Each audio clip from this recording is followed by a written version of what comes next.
Chennai Broadway Kakkathoppu பகுதியில் மாநகராட்சி ஆக்கிரமிப்பு இடங்களை இடிக்க மக்கள் எதிர்ப்பு தெரிவித்த நிலையில் 2 பெண்கள் கேஸ் சிலிண்டரை திறந்தும் மண்ணெண்ணெய் ஊற்றியும் தற்கொலை செய்ய முயன்றதால் போலீசார் அவர்களை தடுத்து நிறுத்தினர். முதலில் அந்த காட்சிகளை பார்க்கலாம்.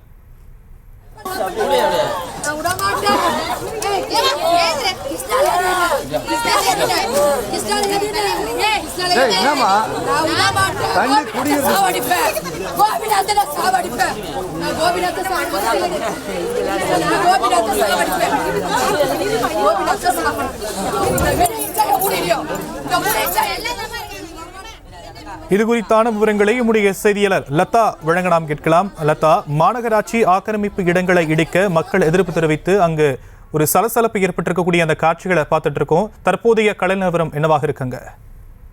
ஷியாம், வணக்கம்.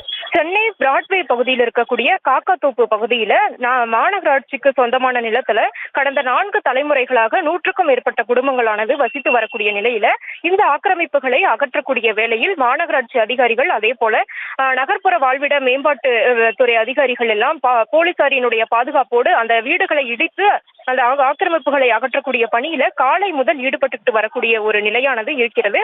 இதற்கிடையே பார்த்தோம்னா, எங்களுக்கு மறுகுடியமர்வுக்கான அந்த வீடுகளை ஒதுக்கீடு செய்ய வேண்டும் அல்லது குறைந்தபட்சமாக எங்களுக்கு இந்த வீடுகளை காலி செய்வதற்கான கால அவகாசமாவது கொடுக்க வேண்டும் என இந்த பகுதி மக்கள் தொடர்ந்து அதிகாரிகளிடம் மன்றாடி வரக்கூடிய ஒரு நிலையானது இருக்கிறது. ஆனால் அதை பொருட்படுத்தாமல் தொடர்ந்து அதிகாரிகள் வீடுகளை இடிக்கக்கூடிய அந்த வேலையில் ஈடுபட்டு வரக்கூடிய ஒரு சூழ்நிலை இருக்கக்கூடிய நிலையில தொடர்ந்து அங்கே இந்த பகுதியை சேர்ந்த பெண்கள் 2 பேர் கேஸ் சிலிண்டரை வீட்டுக்குள் வேகமாக ஓடிய அந்த பெண்கள் கேஸ் சிலிண்டரை ஓபன் பண்ணியும் அதே போல மண்ணெண்ணெய் பாட்டில கையில் எடுத்தும் தற்கொலைக்கு முயற்சி செய்த ஒரு நிலையானது ஏற்பட்டது. தொடர்ந்து பார்த்தோம்னா அந்த கேஸ் சிலிண்டரையும் மண்ணெண்ணையையும் பிடுங்கி கொண்ட காவல்துறையினர் அந்த 2 பெண்களையும் காப்பாற்றி இருக்கிறார்கள். தொடர்ந்து பார்த்தோம் அப்படின்னா 2 பெண்களையும் காப்பாற்றிய நிலையில ஒரு பெண் ஆம்புலன்ஸ் மூலம் மருத்துவமனைக்கு அழைத்து செல்லப்பட்டு இருக்கிறாங்க. தொடர்ந்து மீண்டும் இந்த பகுதியில் சலசலப்பானது ஏற்பட்ட வண்ணமே இருக்கிறது. குறைந்தபட்சம் எங்களுக்கு ஒரு 2 நாளாவது அவகாசம் கொடுங்கள், நாங்கள் எங்களுடைய உடைமைகளை எல்லாம் எடுத்துக்கொண்டு இந்த வீடுகளை காலி செய்கிறோம் என்று தொடர்ந்து அதிகாரிகளிடம் மன்றாடி வரக்கூடிய ஒரு சூழல் இருக்கிறது. ஆனாலும் அதனை பொருட்படுத்தாமல் அதிகாரிகள் தொடர்ந்து அந்த வீடுகளை இடிக்கக்கூடிய வேலையில் ஈடுபட்டு வருகிறார்கள். தற்போதைய விவரங்களுக்கு நன்றி லதா.